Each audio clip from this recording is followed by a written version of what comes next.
আসসালামু আলাইকুম, শুভেচ্ছা সহ সকলকে স্বাগত জানাচ্ছি চ্যানেল আই সংবাদে।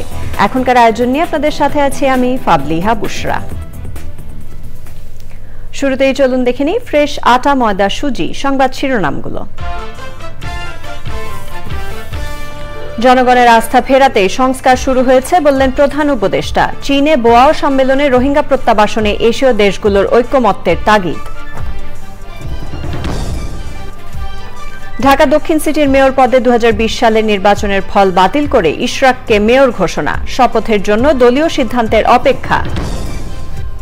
মোদি বিরোধী আন্দোলনে নিহত আহতদের তালিকা প্রকাশে নাহিদ ইসলামের দাবি, আপোষের রাজনীতিবিদদের কাছে 24-এর দ্বিতীয় স্বাধীনতার মূল্য নেই মন্তব্য। মহিমান্বিত রজনী পবিত্র লাইলাতুল কদর পালন, নামাজ, তেলাওয়াত, জিকির আজকারে মশগুল ধর্মপ্রাণ মুসলমানরা। রাজধানীর পরিবেশ ও জীববৈচিত্র্য পুনরুদ্ধারে কঠোর পদক্ষেপে উত্তর সিটির হুঁশিয়ারি, জনসম্পৃক্ততা ও পরিবেশ বান্ধব প্রযুক্তি ব্যবহারে বাধ্যবাধকতায় গুরুত্ব আরোপ। এবং ঈদের আনন্দ উদযাপনে নীলফামারীতে ট্রাই ফাউন্ডেশনের উপহার ও খাদ্য সামগ্রী বিতরণ, সহায়তা পেয়ে দরিদ্র মানুষের সন্তোষ।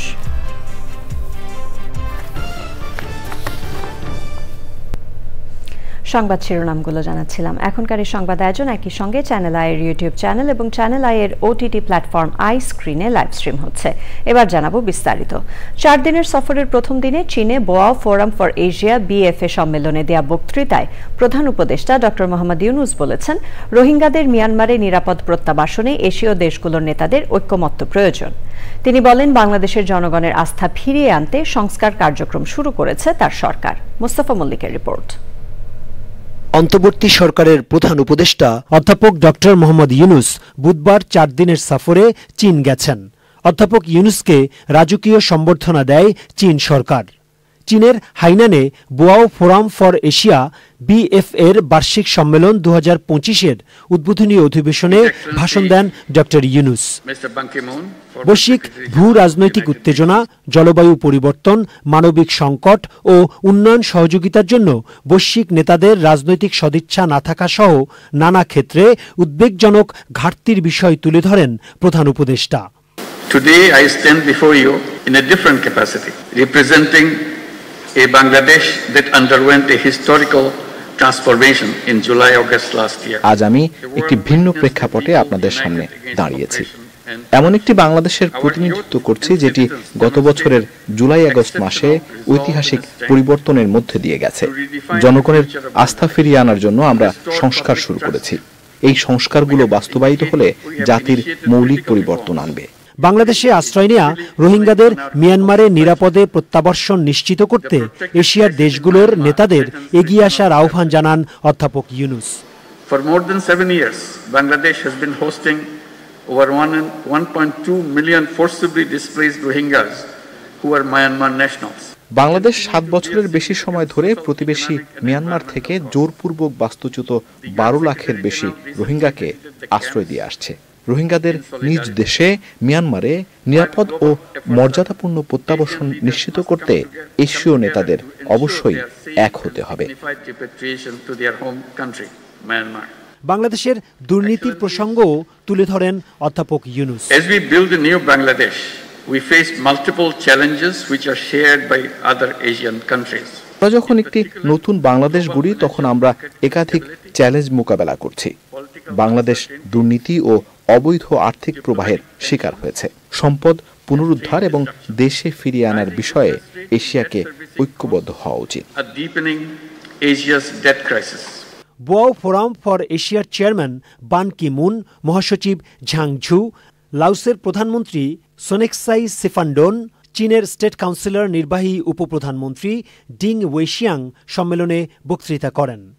বোয়াও ফোরামের ফাঁকে প্রধান উপদেষ্টা বৈঠক করেছেন জাতিসংঘের সাবেক মহাসচিব বান কি মুন, খাদ্য ও কৃষি সংস্থার মহাপরিচালক কু ডং উইং, রাশিয়ার উপপ্রধানমন্ত্রী আলেক্সি ওভারচুক সহ বেশ কয়েকজন বিশ্ব নেতার সঙ্গে।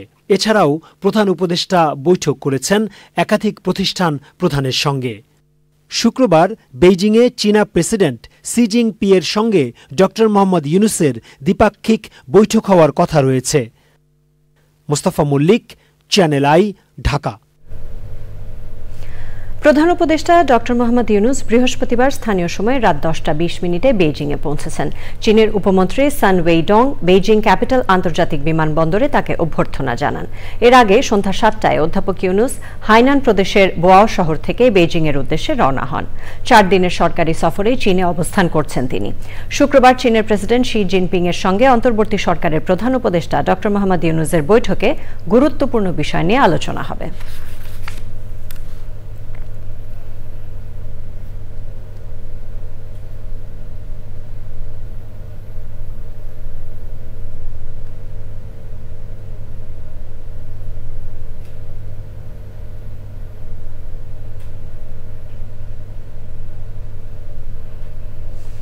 ঢাকা দক্ষিণ সিটি কর্পোরেশন ডিএসসিসির নির্বাচনে বিএনপির প্রার্থী ইশরাক হোসেনকে জয়ী ঘোষণা করেছেন আদালত।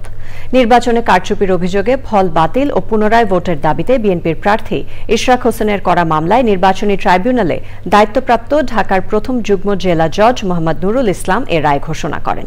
রায়ের পর ইশরাক হোসেন বলেন, মেয়র পদে দায়িত্ব নেয়া না নেয়া দলীয় বিষয়, দলের মত পেলেই মেয়র হিসেবে শপথ নেবেন তিনি। শহীদুল্লাহ রাজুর রিপোর্ট। 2020 সালের 1 ফেব্রুয়ারি অনুষ্ঠিত ঢাকা দক্ষিণ সিটি কর্পোরেশনের নির্বাচনে বিপুল ভোটে বিজয়ী হন আওয়ামী লীগ সমর্থিত প্রার্থী শেখ ফজলে নূর তাপস। ভোট গ্রহণে কারচুপি, ফলাফলে অনিয়মের অভিযোগ তুলে ফল বাতিল ও পুনরায় ভোটের দাবি করে আসছিলেন বিএনপি সমর্থিত প্রার্থী ইঞ্জিনিয়ার ইশরাক হোসেন। মেয়র নির্বাচনের ফলাফল ও গেজেট বাতিল চেয়ে নির্বাচনের 1 মাস পর আদালতে মামলা করেন ইশরাক। মামলায় 6 জনের সাক্ষ্য গ্রহণ শেষে ভোট গ্রহণে কারচুপি ও অনিয়ম প্রমাণিত হওয়ায় শেখ ফজলে নূর তাপসের মেয়র পদ বাতিল করে বিএনপি সমর্থিত প্রার্থী ইশরাক হোসেনকে বিজয়ী ঘোষণা করেন আদালত। আইন অনুযায়ী আমরা নির্বাচনী ট্রাইব্যুনালে মামলা করেছি। পরবর্তীতে সেই মামলাটি মেয়র তাপস সেই মামলাটিকে বাধাগ্রস্ত করার জন্য বিভিন্নভাবে আদালতকে চাপ প্রয়োগ করে। পরবর্তীতে 5 তারিখের পরে আমাদের সেই মামলাটি আবার পুনরুজ্জীবিত করা হয় এবং সকল সাক্ষী শুনানির শেষে আমরা আদালতের রায় আজকে পাই। এখন আমি শপথ নিব কি নিব না, এটা হলো সম্পূর্ণ দলীয় সিদ্ধান্ত, যেটা আমি ইতিপূর্বে বলে এসেছি। আমি দলের প্রার্থী ছিলাম, দল যেভাবে আমাকে নির্দেশনা দিবে আমি সেই অনুরূপে কাজ করে যাব। ইশরাক হোসেন বলেন, ভোটার কিংবা জনগণ নয়, অনিয়মই ছিল আওয়ামী লীগের নেতাকর্মীদের জয়ের হাতিয়ার। আজকে ন্যায় বিচার পেয়েছি। এই রায়ের ফলে আগামীতে যাতে কোনো নির্বাচনে কেউ কারচুপি না করে এবং অবৈধভাবে গিয়ে চেয়ার দখল না করে, সেই ধারাটি যাতে ভাঙে এবং আমরা আগামী দিনে সম্পূর্ণ একটি গণতান্ত্রিক এবং সুনির্বাচনের মাধ্যমে একটি জনগণের সরকার প্রতিষ্ঠা করতে পারি, সেটি ধারাটা অব্যাহত থাকুক, সেটি আমি কামনা করছি। 2020 সালের 3 মার্চ ডিএসসিসির নির্বাচন বাতিল চেয়ে মামলা করেছিলেন ইশরাক। বিচার চলাকালে ইশরাক সহ 5 জন সাক্ষী আদালতে জবানবন্দি দেন।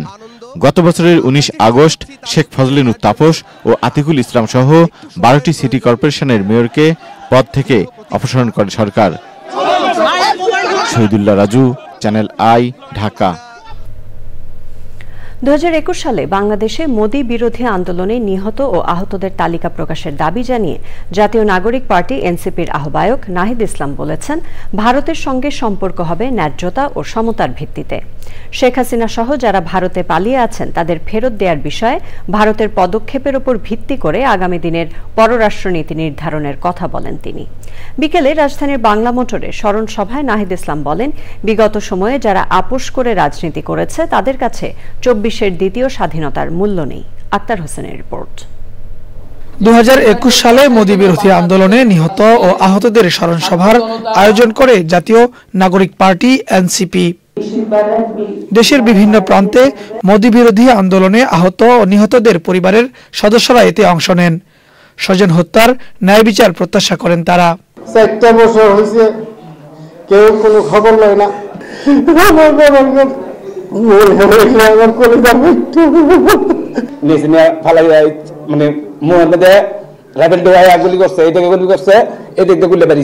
আমার স্বামীর হত্যার বিচার চাইছি।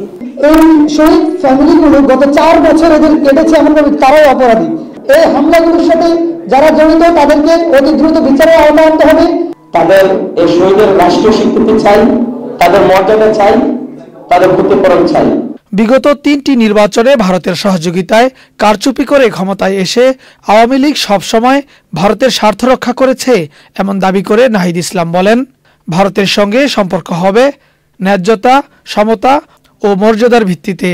ভারতকে খুশি করা, একটা নতজানু পররাষ্ট্রনীতি রাখা, সেটাই শেখ হাসিনা সরকারের মূলনীতি ছিল এবং এর মাধ্যমে বাংলাদেশের আসলে যে জাতিগত মর্যাদা, রাষ্ট্রীয় মর্যাদা, সাম্য, ন্যায় বিচারের যেই স্বপ্ন, সেই স্বপ্ন ধূলিসাৎ হয়েছে।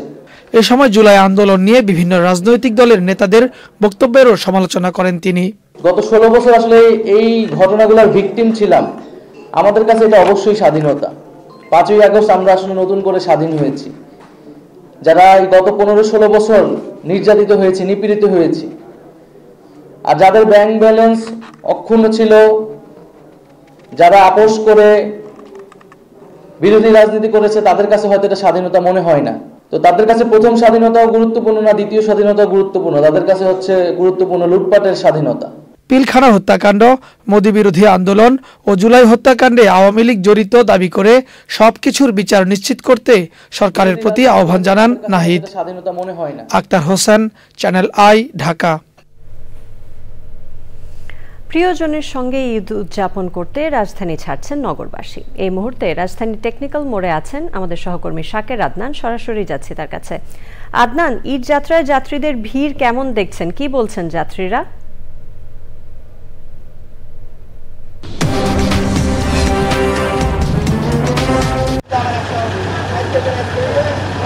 বুশরা, ধন্যবাদ।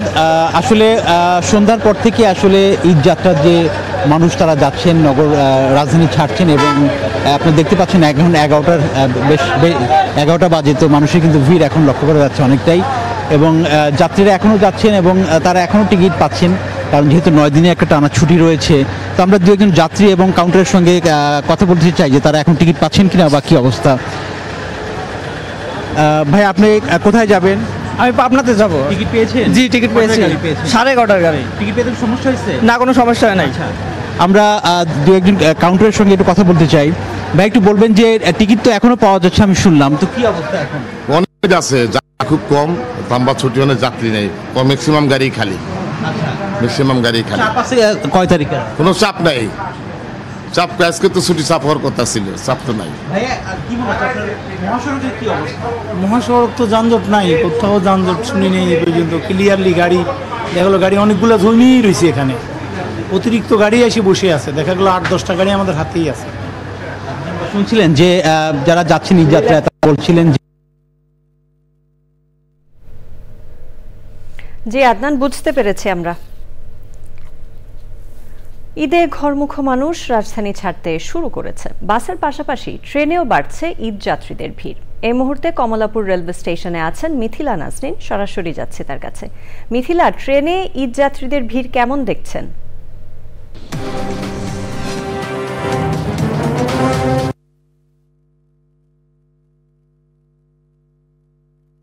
কতক্ষণ সময় পাবো?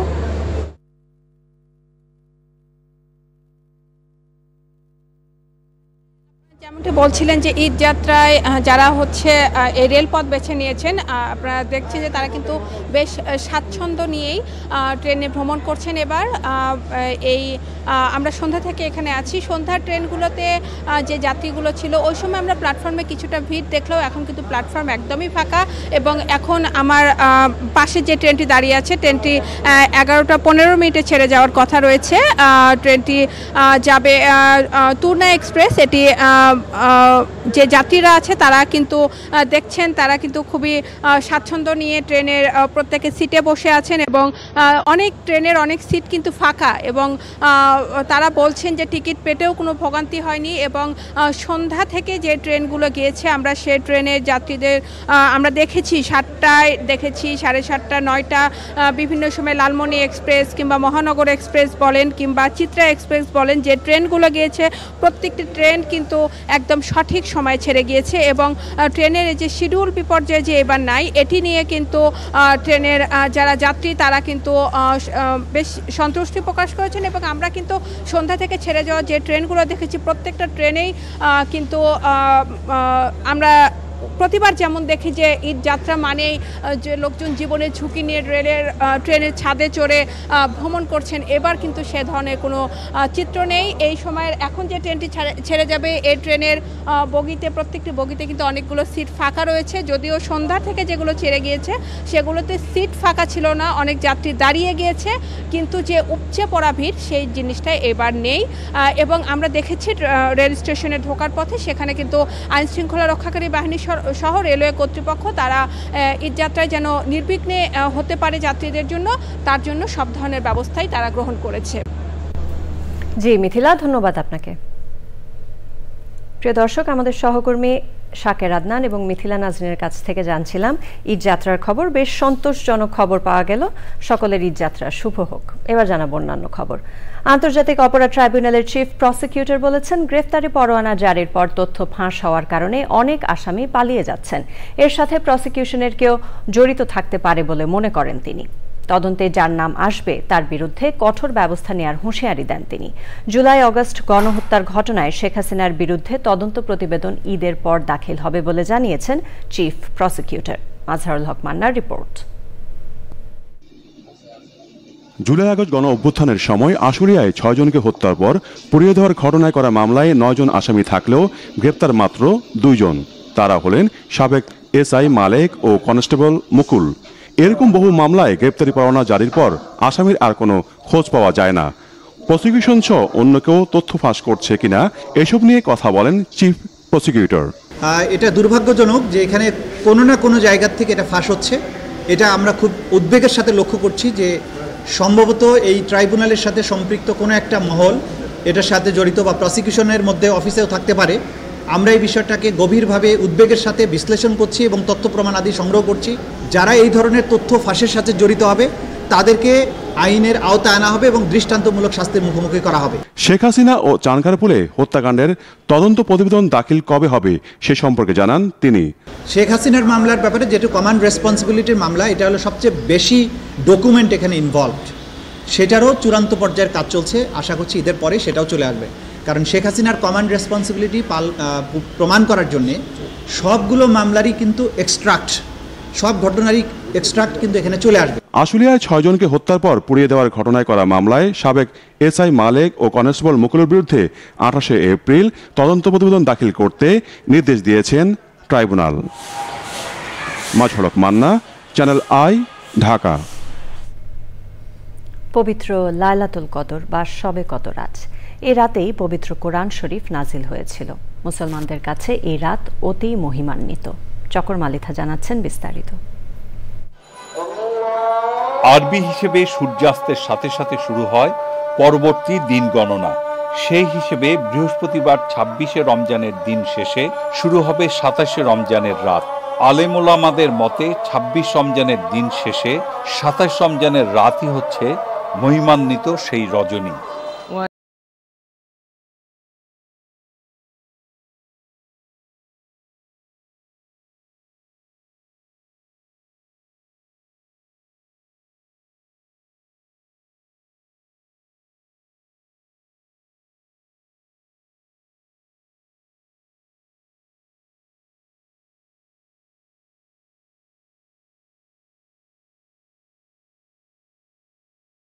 সারা বিশ্বের মুসলমানদের কাছে সওয়াব হাসিল আর গুনাহ থেকে পানা চাওয়ার রাত হিসেবে শবে কদরের রয়েছে অতুলনীয় মর্যাদা।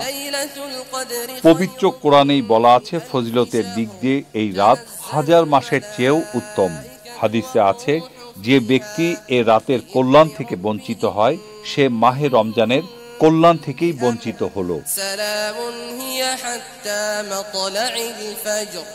এশা এবং তারাবি নামাজ আদায়ের পর নফল ইবাদত, কোরআন তেলাওয়াত, জিকির, আজকারের মধ্য দিয়ে ফজিলতের এ রাত পালন করছেন ধর্মপ্রাণ মুসলমানরা। শবে কদরের তাৎপর্য তুলে ধরে রাতভর মসজিদে মসজিদে বিশেষ বয়ান চলছে।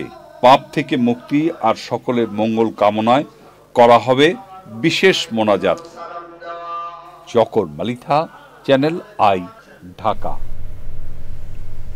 বাসযোগ্য রাজধানী গড়তে বিপন্ন পরিবেশ ও জীববৈচিত্র্য পুনরুদ্ধারে কঠোর পদক্ষেপের হুঁশিয়ারি দিয়েছেন ঢাকা উত্তর সিটি কর্পোরেশনের প্রশাসক মোহাম্মদ এজাজ। প্রকৃতি ও জীবন ফাউন্ডেশনের চেয়ারম্যান প্রকৃতি বন্ধু বীর মুক্তিযোদ্ধা মুকিত মজুমদার বাবুর সঙ্গে সৌজন্য আলোচনায় উঠে আসে জনসম্পৃক্ততা, পরিবেশ বান্ধব প্রযুক্তি ও জীবনাচারের বাধ্যবাধকতা। ঈদের পর খাল ও রাজধানীর আশপাশের নদী পুনরুদ্ধার কার্যক্রম আরও জোরদারের কথা জানান সিটি প্রশাসক। আলিম আল রাজের রিপোর্ট। নদী ঘিরে গড়ে ওঠা নগরী ঢাকা স্বাধীনতার পর অপরিকল্পিত উন্নয়ন আর দখল দূষণে হারিয়ে গেছে রাজধানী সহ দেশের অনেক নদী, খাল, জলাশয়। এমন পরিস্থিতিতে রাজধানীর ধ্বংস হওয়া প্রকৃতি ও জীববৈচিত্র্য পুনরুদ্ধারে জোর উদ্যোগ নিয়েছে ঢাকা উত্তর সিটি কর্পোরেশন। এরই ধারাবাহিকতায় মাসখানেকের উদ্যোগে উদ্ধার করা হয়েছে হারিয়ে যাওয়া কনাই নদ। উত্তর সিটি কর্পোরেশনে প্রকৃতি ও জীবন ফাউন্ডেশনের চেয়ারম্যানের সঙ্গে রাজধানীর প্রাণ প্রকৃতি ও জীববৈচিত্র্য পুনরুদ্ধার কার্যক্রম সংক্রান্ত আলোচনায় এসব কথা জানান উত্তর সিটির প্রশাসক। জানান, মৃত আর বিপন্ন খাল, নদী, জলাশয় পুনরুদ্ধারে আপোষহীন উদ্যোগের প্রত্যয়। টঙ্গী খাল এবং করাই নদীর অংশটি যেহেতু আমি দীর্ঘদিন যাবৎ নদী নিয়ে কাজ করি, পানি নিয়ে কাজ করি, সেখানে আমরা দেখেছি এটা হচ্ছে প্রাচীন আবদুল্লাপুর খাল এবং দ্বিগুণ খালের হারিয়ে যাওয়া একটি খাত, এবং এই খাতটিকে আমরা আইডেন্টিফাই করে গত 1 মাসে আমরা এই নদীটিকে উদ্ধার করেছি। প্রায় 3 থেকে 5 কিলোমিটার লম্বা একটা নদীটি আমরা হয়তো বা 1-1.5 মাসে উদ্ধার করেছি, কিন্তু এটাকে টিকিয়ে রাখা কিন্তু শুধুমাত্র সিটি কর্পোরেশনের পক্ষে সম্ভব হবে না। সেই জন্য কমিউনিটিকে এগিয়ে আসতে হবে।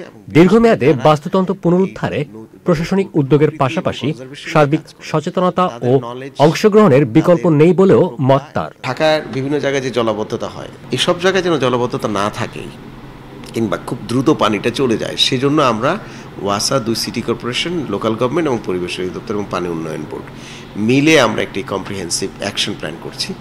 আমরা সকল ড্রেনেজ এইসব নেটওয়ার্কগুলোর মুখে ময়লা যা আছে এবং নদীতে যে ময়লাগুলো আছে সেগুলো আমরা পরিষ্কার করছি যেন তাড়াতাড়ি পানি নেমে যায়। বিশেষজ্ঞরা বলছেন, টেকসই অগ্রযাত্রা নিশ্চিতে প্রশাসনিক উদ্যোগই যথেষ্ট নয়, বরং প্রয়োজন দীর্ঘমেয়াদী পরিকল্পনা ও উদ্যোগের পাশাপাশি পরিবেশ বান্ধব জীবনাচার।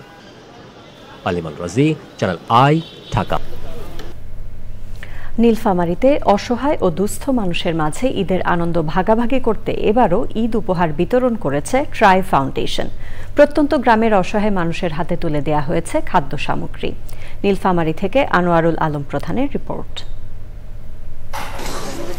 নীলফামারী জেলার প্রত্যন্ত এলাকা জলঢাকা মিরগঞ্জের পশ্চিম শিমুলবাড়ি কঞ্চনাপাড়া সরকারি প্রাথমিক বিদ্যালয় মাঠে ঈদুল ফিতরের আনন্দ ছড়িয়ে দিতে চাল, ডাল, সেমাই, দুধ, লবণ, চিনি সহ নানা সামগ্রী নিয়ে মানুষের পাশে দাঁড়িয়েছে ট্রাই ফাউন্ডেশন। এসব খাদ্য সামগ্রী হাতে পেয়ে খুশি এই জনপদের মানুষ। এই ট্রাই ফাউন্ডেশন থেকে ডাল, চাউল, চিনি, সেমাই এগুলো পেয়ে আমরা মোটামুটি বেশ সুন্দরভাবে ঈদ যাপন করতে পারবো। আমরা ট্রাই ফাউন্ডেশন থেকে খাদ্য সামগ্রী পাইলাম। আমরা ইতিমখানা মাদ্রাসার সকল ছাত্র মিলে একসাথে সবাই মিলে খেতে পারবো। ট্রাই ফাউন্ডেশন থাকি আমি চাল, ডাল, চিনি, সেমাই সব পাশে আমরা খুশি আছি। চিনি, চাল, ডাল অনেক কিছুই পাইলাম। আমি ঈদ আমার খুব ভালো হবে। সুবিধাবঞ্চিত মানুষের জন্য ট্রাই ফাউন্ডেশনের এই উদ্যোগের প্রশংসা করেছেন স্থানীয় সুধীজনরা। সরকারের পাশাপাশি সমাজের বিত্তশালীরা সহযোগিতার হাত বাড়িয়ে দিলে এই মানুষগুলোর মুখে হাসি ফুটবে। ঈদের দিন পরিবার পরিজন সহ ভালো খাবার খেতে পারবেন তারা। আমি মনে করি যে এইভাবে যদি বিভিন্নভাবে বিভিন্ন প্রতিষ্ঠান, বেসরকারি প্রতিষ্ঠান বিভিন্নভাবে বিভিন্ন এলাকায় এইভাবে খাদ্য বিতরণ করা যায়, তাহলে আসলে ঈদটাকে ভাগাভাগি করা যায় এবং সবার মধ্যে একটা সুসম্পর্ক বজায় থাকবে। আমি ট্রাই ফাউন্ডেশনকে ধন্যবাদ জানাচ্ছি। ট্রাই ফাউন্ডেশনের যারা কর্ণধারা আছেন তাদেরকে এবং আজকে যারা এত সুন্দর একটি অনুষ্ঠান আয়োজন করছেন তাদেরকে আমি ধন্যবাদ জানাচ্ছি। কিছু মানুষের মুখে তারা হাসি ফুটে তোলার জন্য প্রচেষ্টা চালিয়েছেন। এই জন্য আমি মনে করি যে এই ধরনের প্রচেষ্টা সামনে অব্যাহত থাকবে। দীর্ঘ 2 যুগ ধরে স্বল্প ও নিম্ন আয়ের মানুষের পাশে দাঁড়ানোর জন্য ট্রাই ফাউন্ডেশনকে ধন্যবাদ জানিয়েছেন জেলা প্রশাসন ও পুলিশ প্রশাসন। তাদের উদ্যোগ 2 যুগ ধরে মানুষের মুখে হাসি ফুটে যাচ্ছে, এর জন্য ট্রাই ফাউন্ডেশনকে ধন্যবাদ জানাই। তাদের এই কর্ম অব্যাহত থাকুক সেই আশাবাদ ব্যক্ত করছি। শীতকালীন সময় আমি দেখেছি যে তারা শীতবস্ত্র বিতরণ করেছেন। আজকে 60টি আইটেম তারা জনগণের মধ্যে বিতরণ করছেন। তাদের এই উদ্যোগকে আরও বিস্তৃত করুক সেই আশাবাদ ব্যক্ত করছি। তাদের এই প্রচেষ্টা সফল হবে, আমাদের সবাই আমরা সুন্দরভাবে ঈদ উদযাপন করতে পারবো। দেশের যে কোনো দুর্যোগ ও উৎসবে মানবতার সেবায় কাজ করে স্বেচ্ছাসেবী সংগঠন ট্রাই ফাউন্ডেশন। তাদের এই প্রয়াস প্রশংসার দাবিদার বলে মত সুদীজনের। নীলফামারী থেকে আনোয়ারুল আলম, চ্যানেল আই। এবার রয়েছে আই স্পোর্টস।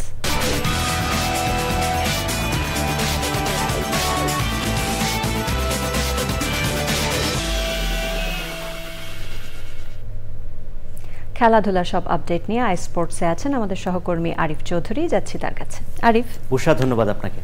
দর্শক স্বাগত জানাই আজকের আই স্পোর্টসে। আর আয়োজনের শুরুতেই অসুস্থ হয়ে হাসপাতালে থাকা ক্রিকেটার তামিম ইকবালের আপডেট।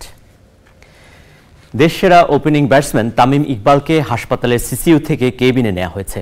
চিকিৎসকরা জানিয়েছেন আপাতত তাকে বিদেশে নেওয়ার প্রয়োজন নেই।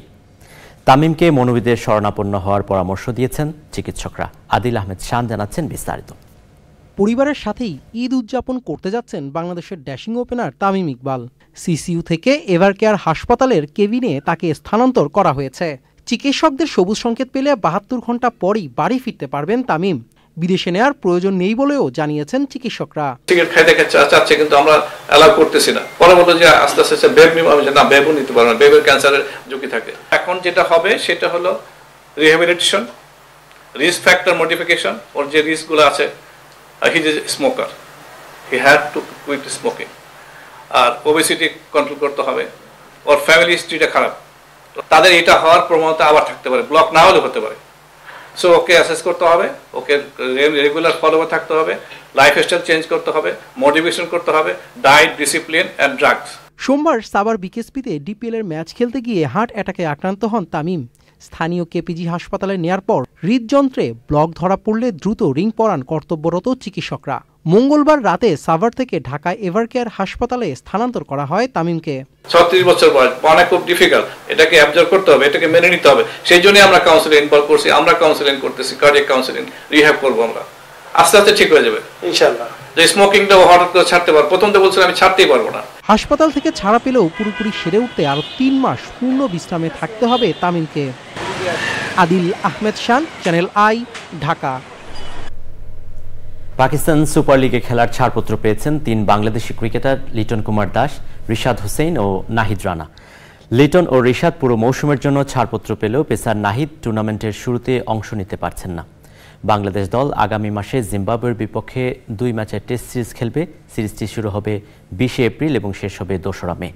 রিশাদ বাংলাদেশে টেস্ট দলে না থাকায় তিনি পুরো মৌসুম খেলতে পারবেন। এছাড়া লিটনও টেস্ট সিরিজ থেকে ছুটি পাওয়ায় শুরু থেকেই পিএসএলে অংশ নিতে পারবেন। তবে নাহিদ প্রথম টেস্ট খেলে 26 এপ্রিল পাকিস্তানে উড়াল দেবেন। আগামী 11 এপ্রিল থেকে পর্দা উঠতে যাচ্ছে পিএসএলের 10ম আসরের। লিটন করাচি কিংস, রিশাদ লাহোর কালান্দার্স ও নাহিদ পেশোয়ার জালমির হয়ে খেলবেন। আগামী 18 মে পর্দা নামবে পিএসএলের। পথ চলার সিকি শতাব্দীর আয়োজনকে স্মরণীয় করে রাখতে এবার FIFA club world cup football আসরকে সাজানো হয়েছে বিশাল ব্যয়বহুল ক্যানভাসে। 6 মহাদেশের রেকর্ড 32 দলের অংশগ্রহণে ফিফা ক্লাব ওয়ার্ল্ড কাপ ফুটবলের আসর 14 জুন থেকে 13 জুলাই বসছে যুক্তরাষ্ট্রে। এই ফুটবল আসরে বিশাল অঙ্কের অর্থ পুরস্কারের ঘোষণা দিয়েছে আয়োজক ফিফা। প্রাইজ মানি, বোনাস মিলিয়ে ক্লাবগুলোর জন্য থাকছে 1 বিলিয়ন বা 100 কোটি মার্কিন ডলারের অর্থ পুরস্কার। চ্যাম্পিয়ন দলকে অর্থ পুরস্কার হিসেবে দেয়া হবে 125 মিলিয়ন ডলার, যা বাংলাদেশি মুদ্রায় 1,500 কোটি টাকা। এটি 2022 বিশ্বকাপ জেতা আর্জেন্টিনা দলের পাওয়া প্রাইজ মানির 3 গুণ। 2022 বিশ্বকাপ জিতে আর্জেন্টিনা 42 মিলিয়ন ডলার বা বাংলাদেশি মুদ্রায় 450 কোটি টাকা পেয়েছিল। এছাড়া অংশগ্রহণকারী 32 ক্লাবকে 525 মিলিয়ন ডলার পার্টিসিপেশন মানি দেয়া হবে। পারফরম্যান্স বোনাস হিসেবে দেয়া হবে 47.5 কোটি ডলার। গ্রুপ পর্ব থেকে ফাইনাল সহ প্রতি ম্যাচ জয়ের জন্য থাকছে বোনাস।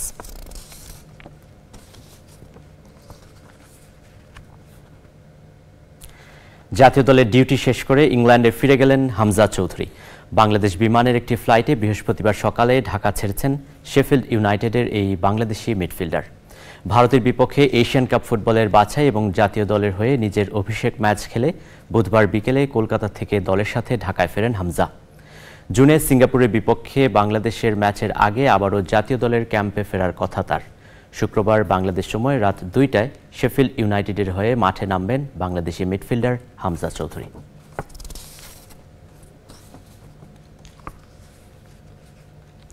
বাংলাদেশ বিমানের ম্যানচেস্টারগামী ফ্লাইটে বসেই চ্যানেল আইয়ের অগণিত দর্শক ভক্তদের ঈদের শুভেচ্ছা জানান জাতীয় দলের midfielder Hamza Chowdhury. I am Hamza. I had an amazing experience playing for Bangladesh. I love playing with every single one of my teammates, and inshallah we're going to be successful in the future. The India game was just the start. My experience in Bangladesh was amazing. The love from all the people. ভালো লাগছে বাংলাদেশ এসে সব মানুষ অত আমার লাভ দেখাইছেন। ইনশাল্লাহ আমি ওটাই বাংলাদেশ আমার ভালোবাসি। ধন্যবাদ Channel I. Eid Mubarak everyone. দর্শক, এর সাথে শেষ করছি আজকের আই স্পোর্টস। ফিরছি বুশার কাছে। আরিফ, ধন্যবাদ আপনাকে। এবার জানাবো অন্যান্য খবর। বিএনপির স্থায়ী কমিটির সদস্য আমির খসরু মাহমুদ চৌধুরী বলেছেন, কিছু কিছু গোষ্ঠী শেখ হাসিনার মতো ভাষা ব্যবহার করতে শুরু করেছে এবং নির্বাচনকে বেশি দীর্ঘায়িত করার ষড়যন্ত্র করছে। তিনি বলেন, কিভাবে দেশ চলবে সেই সিদ্ধান্ত নেবে জনগণ, কোনো গোষ্ঠী নয়। তিনি নেতাকর্মীদের নির্বাচনের প্রস্তুতি নেয়ার আহ্বান জানান। চট্টগ্রামের কালুরঘাট বেতার কেন্দ্রের সামনের মাঠে চাঁদগাঁও বিএনপির আয়োজনে মহান স্বাধীনতা দিবসের আলোচনায় একথা বলেন তিনি। ইলিয়াস চৌধুরীর সভাপতিত্বে সভায় আরও বক্তৃতা করেন বিএনপির ভাইস চেয়ারম্যান সাবেক মন্ত্রী Mir Mohammad Nasir Uddin, city mayor doctor Shahadat Hossain এবং অন্যরা।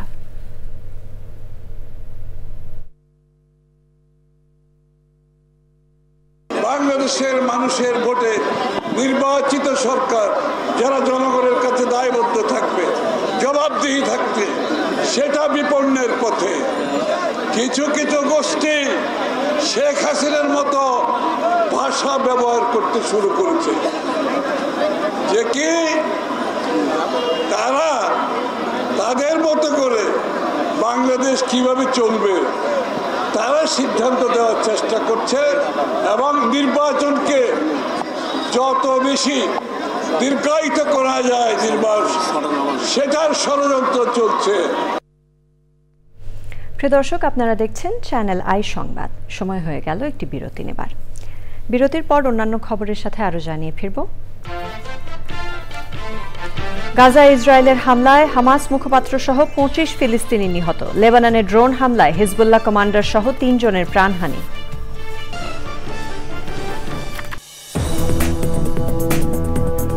বিরতির পর সাথে থাকার জন্য ধন্যবাদ সবাইকে। ফিরে এলাম নিটোল টাটা আন্তর্জাতিক সংবাদ নিয়ে।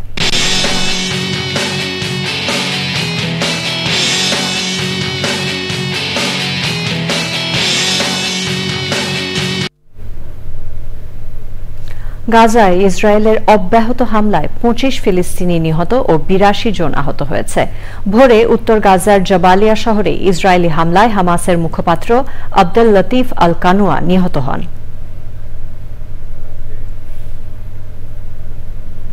আই স্ক্রিন সাংস্কৃতিক সংবাদ।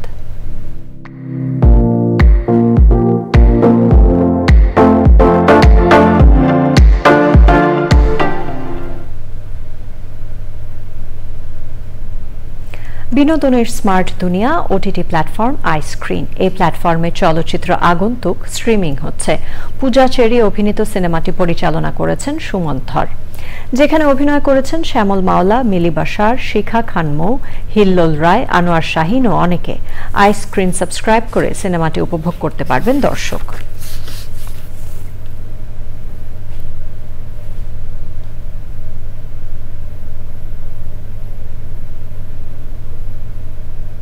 ঢাকা ব্যাংক পিএলসি বাণিজ্য সংবাদ।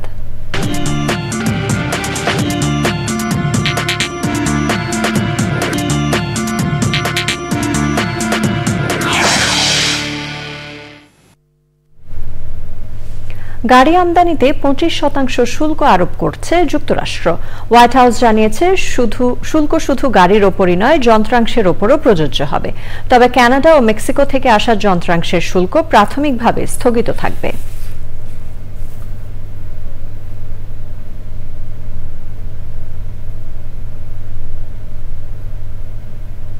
আবারও সময় হয়ে গেল একটি বিরতি নেবার।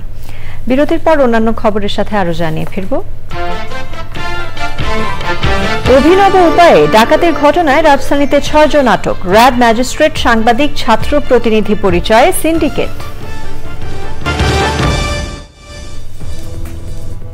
বিরতির পর সাথে থাকার জন্য ধন্যবাদ সবাইকে। রাজধানীতে অভিনব কায়দায় এক স্বর্ণ ব্যবসায়ীর বাসায় দুর্ধর্ষ ডাকাতির ঘটনায় সংঘবদ্ধ ডাকাত দলের 6 সদস্যকে গ্রেফতার করেছে পুলিশ। তাদের কাছ থেকে নগদ টাকা, র্যাবের পোশাক সহ ডাকাতির কাজে ব্যবহৃত সরঞ্জাম জব্দ করা হয়েছে। কারো বাসা বা অফিসে সন্দেহজনক কোনো ঘটনা দেখলে থানায় অথবা 999-এ ফোন দেওয়ার আহ্বান জানিয়েছে পুলিশ।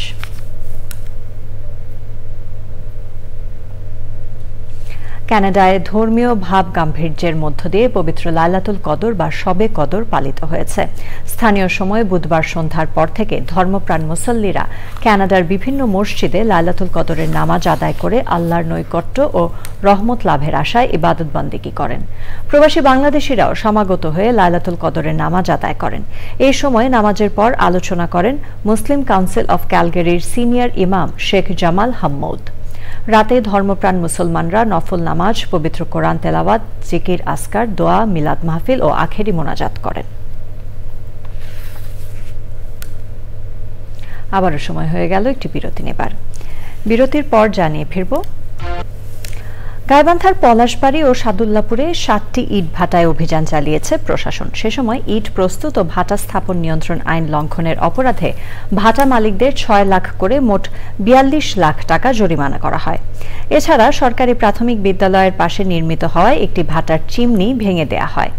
পরিবেশ অধিদপ্তরের সিনিয়র সহকারী সচিব ও নির্বাহী ম্যাজিস্ট্রেট আব্দুল্লাহ আল মামুনের নেতৃত্বে অভিযানে প্রসিকিউটরের দায়িত্ব পালন করেন পরিবেশ অধিদপ্তরের গাইবান্ধা জেলা কার্যালয়ের সহকারী পরিচালক মোহাম্মদ হেদায়েতুল ইসলাম। সার্বিক সহযোগিতা করে জেলা police, rapid action battalion RAB, জেলা ফায়ার সার্ভিস ও সিভিল ডিফেন্সের সদস্যরা। পলিথিন ও প্লাস্টিক দূষণ প্রতিরোধে বাগেরহাটের মোরেলগঞ্জে কর্মশালা হয়েছে। বেসরকারি সংস্থা রূপান্তরের আয়োজনে কর্মশালায় উপজেলার বিভিন্ন বাজার কমিটির নেতৃবৃন্দ ও ব্যবসায়ী প্রতিনিধিরা অংশ নেন। এতে বক্তৃতা করেন সরকারি সিরাজউদ্দিন মেমোরিয়াল কলেজের অধ্যাপক বেদান্ত হালদার, অধ্যাপক মাইনুল ইসলাম মিঠু, ইউথ ফোরাম সদস্য মাশরাফি মজিদ আকিব ও রূপান্তরের প্রকল্প সমন্বয়কারী খন্দকার জিলানী হোসেন। পলিথিন ও প্লাস্টিকজাত দ্রব্যের ব্যবহার কমিয়ে মাটি, পানি, পরিবেশ ও সুন্দরবনের ক্ষতি লাঘবে সচেষ্ট থাকার অঙ্গীকার করেন ব্যবসায়ীরা।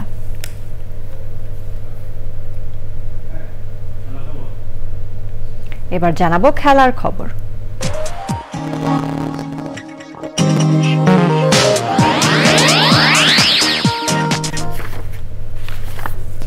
এ পর্যায়ে জানিয়ে দিচ্ছি দেশের 8 বিভাগের 27 রমজানের সেহরি ও ইফতারের সময়সূচি। ঢাকায় সেহরির শেষ সময় 4টা 38, ইফতার 6টা 13। চট্টগ্রামে সেহরির শেষ সময় 4টা 33, ইফতার 6টা 8। রাজশাহীতে সেহরির শেষ সময় 4টা 45, ইফতার 6টা 20। খুলনায় সেহরির শেষ সময় 4টা 41, ইফতার 6টা 16। বরিশালে সেহরির শেষ সময় 4টা 39, ইফতার 6টা 14। সিলেটে সেহরির শেষ সময় 4টা 32, ইফতার 6টা 7। রংপুরে সেহরির শেষ সময় 4টা 44, ইফতার 6টা 19 এবং ময়মনসিংহে সেহরির শেষ সময় 4টা 36, ইফতার 6টা 15 মিনিটে। এরই সাথে আয়োজনের শেষ পর্যায়ে আমরা, তবে যাবার আগে ফ্রেশ আটা, ময়দা, সুজি সংবাদ শিরোনামগুলো জানিয়ে দিচ্ছি আরো একবার। জনগণের আস্থা ফেরাতে সংস্কার শুরু হয়েছে বললেন প্রধান উপদেষ্টা। চীনে বোয়াও সম্মেলনে রোহিঙ্গা প্রত্যাবাসনে এশীয় দেশগুলোর ঐক্যমত্যের তাগিদ। ঢাকা দক্ষিণ সিটির মেয়র পদে 2020 সালের নির্বাচনের ফল বাতিল করে ইশরাককে মেয়র ঘোষণা। শপথের জন্য দলীয় সিদ্ধান্তের অপেক্ষা। মোদি বিরোধী আন্দোলনে নিহত আহতদের তালিকা প্রকাশে নাহিদ ইসলামের দাবি। আপোষের রাজনীতিবিদদের কাছে 24-এর দ্বিতীয় স্বাধীনতার মূল্য নেই মন্তব্য। মহিমান্বিত রজনী পবিত্র লাইলাতুল কদর পালন। নামাজ, তেলাওয়াত, জিকির আসকারে মশগুল ধর্মপ্রাণ মুসলমানরা।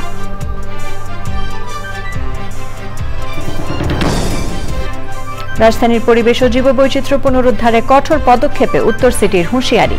জনসম্পৃক্ততা ও পরিবেশ বান্ধব প্রযুক্তি ব্যবহারে বাধ্যবাধকতায় গুরুত্ব আরোপ।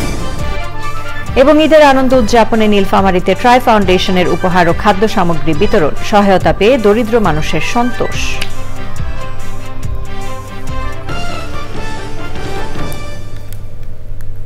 চ্যানেল আই সংবাদের এখনকার আয়োজন এ পর্যন্তই। এতক্ষণ আমাদের সাথে থাকার জন্য ধন্যবাদ সবাইকে।